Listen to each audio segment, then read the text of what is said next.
ఎందుకంటూ కూర్చున్నా నిజమే క్షణమెదురయ్యేసరికి ఇంతగా మారాలా?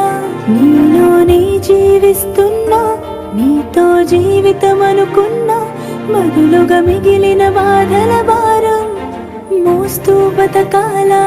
ఇరుగురు కన్నా ఈ కలలు చెరి ఒకరైనా ఈ కథలు నేరం చేసిందెవరు అంటూ అడిగే ప్రశ్న మిగలాలా? మనదనుకున్న రేపటిలో మనమేమయ్యామింతటిలో సాయం చేసే బంధం బంధించేస్తే వద్దని చెప్పాలా? మేమేం చేశాము, ప్రేమించేశాము, తప్పేం చేశాము, మా కథ రాసాము.